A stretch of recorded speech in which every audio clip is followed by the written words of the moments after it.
definition of what is an NFT, everyone that I talk to says, oh yeah, NFTs, I've heard of that, but then the next thing out of their mouth is, but what is an NFT, right? We all get that. So I wanted to describe it to you in just fairly simple terms tonight. So tonight, earlier, actually last night, I came over here and took a picture of the Ivar Theater out front. And it's on my phone right now. It's a digital photo on my iPhone, right? And it's a unique photo because it's the only one that exists like it, because I just took it last night. I took a couple of different angles, and so the lighting was just right with the neon sign. It looked really cool. And it's the only one in existence that's on my phone right now. And that makes it unique in the sense that it is the only one, right? So that makes it non-fungible. It's a non-fungible item that is one of one. Okay, so everybody gets that? We get that? It's one. It's the only one that exists. Now, if I want to prove that it's the only one that exists, and I want to prove that I own it, I might want to make that into an NFT. And by doing that, what I'm going to do is I'm going to assign that NFT. I'm going to assign my name to it, and I'm going to put it on what's called the blockchain. The blockchain is a digital ledger that keeps track of digital assets like that photograph and other things, many other things.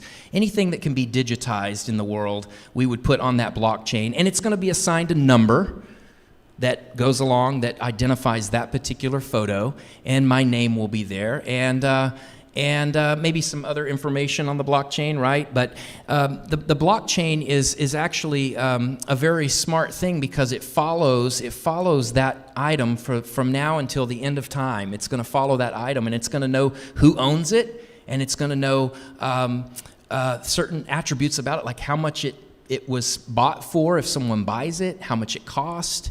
And it will always come back to me because I'm the original creator and owner of that. Now, I can send it over to Tracy, and she can put it on Facebook or put it on Instagram, and people can replicate that photo, but I'm the original owner. I actually own the photo, and that blockchain is going to prove that, and that's what makes it into an NFT. I'm so glad to see these guys nodding next to me right now. That makes me happy.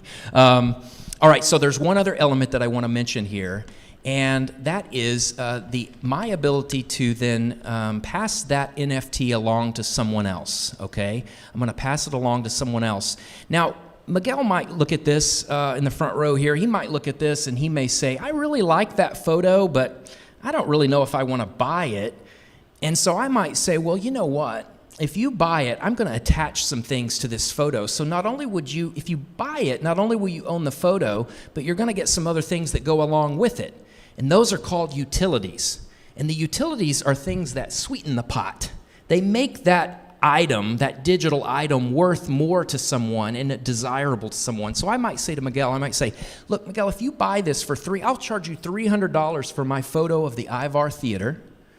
And I'm going to add some utilities, which are some perks that you're going to get. One of those is going to be that any event that's in the Ivar Theater from now until for the next 20 years, you're going to get in for free in this building because you own that NFT, and that's a utility attached to it. It makes you kind of a VIP for the Ivar Theater, right? And that might be important to him. He might say, wow, that's a really good deal because they have concerts in here, they have different events. That's going to save me a lot of money down the road. And that would be called a utility. And there might be some other utilities that I might attach to that item along the way.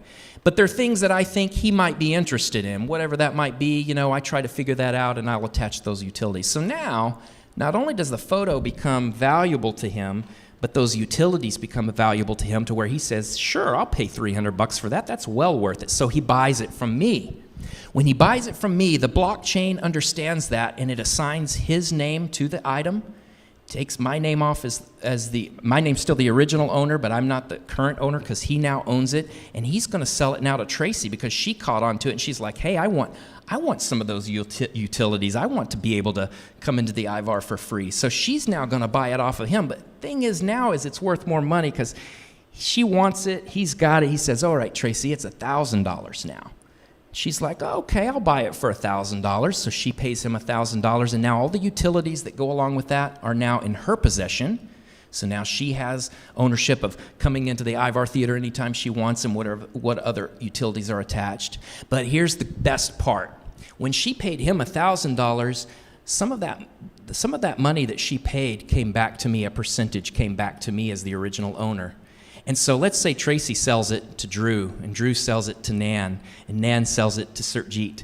And it keeps going in the room, and people keep buying it. And every time you sell that NFT, every time, I get a cut. I get a percentage back. Doesn't that sound kind of like, wow, that's a pretty good deal, isn't it? That's a pretty good deal.